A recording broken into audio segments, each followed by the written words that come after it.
The sound of breaking glass echoed through the crowded biker bar just seconds before the entire room fell into a silence so complete that even the old jukebox seemed to stop breathing.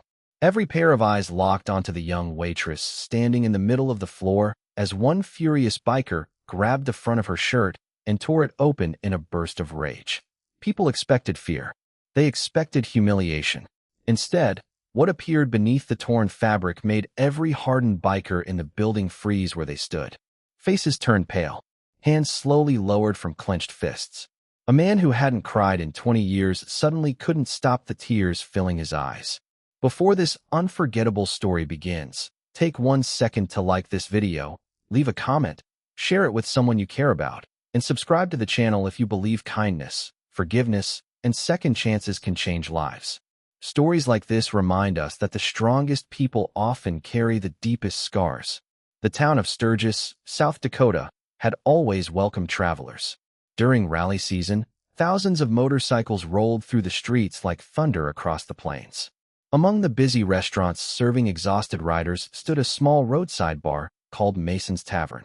It wasn't famous for expensive meals or fancy decorations. People came because they felt at home there.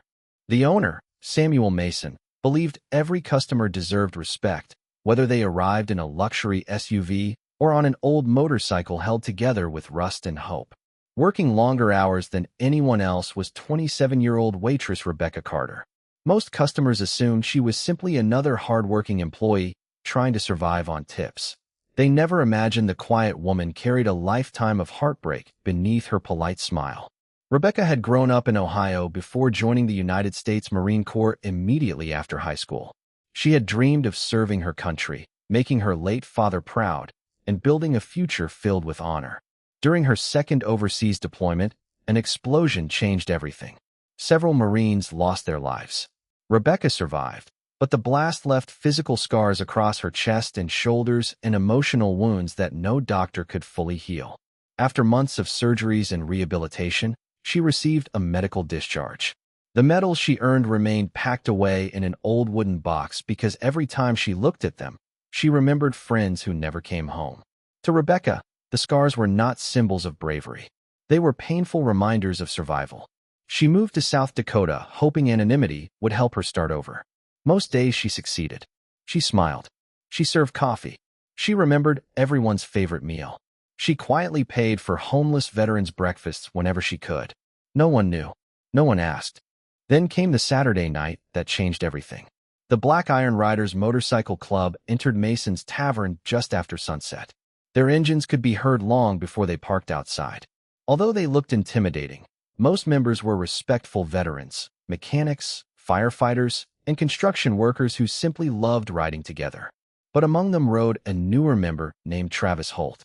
Unlike the others, Travis carried anger everywhere he went. His younger brother had died overseas years earlier, and bitterness had slowly replaced compassion. Alcohol only made that darkness worse. That evening, Travis drank far beyond his limits. When Rebecca accidentally spilled a small amount of beer while placing another customer's meal on the table, Travis exploded. The room immediately grew uncomfortable. Samuel tried calming him. Several bikers urged him to sit down. Rebecca apologized sincerely, even though the accident had barely stained his leather vest. But Travis wasn't listening. His anger had become larger than the moment itself. He stepped toward Rebecca while everyone watched helplessly. She backed away. He grabbed the front of her uniform shirt. Before anyone could stop him, the fabric ripped apart. Gasps filled the room. Rebecca instinctively covered herself. But the damage had already been done.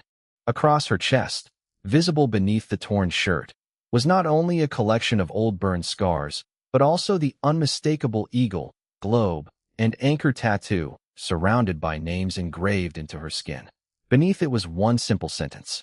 I came home because they couldn't. Time seemed to stop.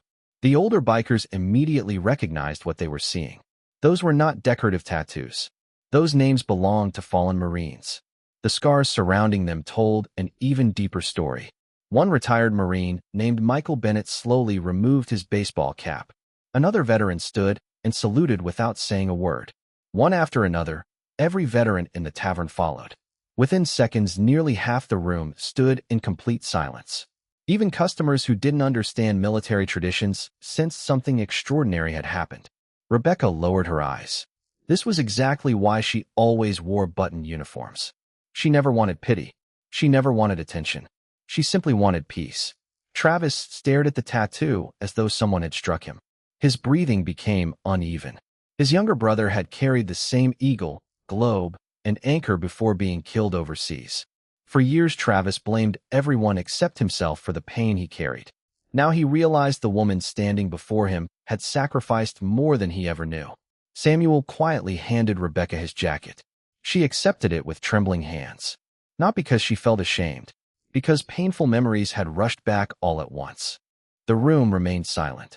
Finally, Michael walked toward Rebecca. Without speaking, he placed his own purple heart lapel pin into her hand. It was the highest sign of respect he could offer. Rebecca tried returning it. Michael gently shook his head. His eyes were wet. He knew heroes rarely called themselves heroes. Then something no one expected happened. Travis dropped to his knees. The loudest man in the room could no longer speak. His shoulders shook with uncontrollable sobs. Years of buried grief poured out in front of strangers. He realized he had just humiliated someone who had once risked everything for people she would never meet. Rebecca looked at him for several long seconds. She could have demanded his arrest. She could have walked away forever. Instead, she remembered something her commanding officer once told her after the explosion. The strongest soldier isn't the one who defeats an enemy. It's the one who refuses to let hatred survive. Those words had carried her through years of recovery. Now they guided her again. She slowly stepped toward Travis. The entire bar watched. Instead of anger, she simply rested one hand on his shoulder. That single act shattered every wall he had built around himself. He apologized again and again, unable to stop crying. No excuse could erase what he had done, but genuine remorse filled every word. Samuel called the police anyway. Action still had consequences. Yet Rebecca made one request. She asked that the officers allow Travis to enter a veterans counseling program instead of seeking the harshest punishment available. Everyone inside Mason's tavern looked at her with disbelief. Mercy wasn't weakness. Sometimes mercy demanded greater courage than revenge. News of the incident spread across South Dakota within days. People first shared the shocking headline. Then they discovered the full story. Donations began arriving for local veterans organizations. Counseling centers reported increased volunteer support. Former service members who had hidden their own struggles finally reached out for help. Rebecca refused television interviews. She insisted the attention belonged to veterans battling invisible wounds every day. Months later, Mason's tavern looked much the same. The same wooden tables. The same smell of fresh coffee. The same motorcycles parked outside. But something inside had changed forever. The Black Iron Riders returned regularly. Not to drink recklessly. They organized charity rides for wounded veterans, scholarships for military children, food drives, mental health fundraisers. And leading many of those events was Travis himself. Sobriety had become his new road. Healing had replaced anger. Every fundraiser began with one empty chair placed beside the stage. It represented every service member who never made it home. Rebecca always smiled quietly whenever she saw it. She never asked to become anyone's inspiration. She simply chose compassion on the worst day of her life.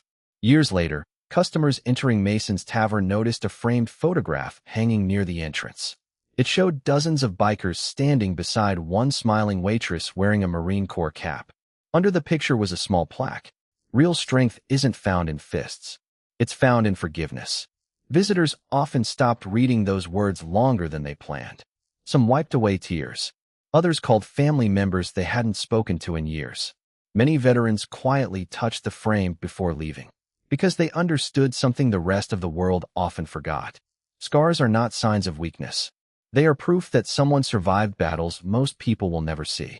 If this story touched your heart, please like this video, share it with others, subscribe to the channel, and leave a comment. Your support helps keep inspiring stories like this alive and reminds others that compassion still exists in the world. Special request: before you leave, comment with the words, "Honor lives forever," if you believe every act of kindness has the power to change someone's life. Rebecca never considered herself extraordinary. She believed she had simply done what every Marine was taught to do: protect others, even when carrying unbearable pain herself. Yet on that unforgettable night inside a small American biker bar, one woman's decision to answer cruelty with compassion transformed not only one broken man, but an entire community. And long after the engines faded into the distance, people remembered that the greatest victories are not won through violence, but through the courage to forgive when forgiveness seems impossible.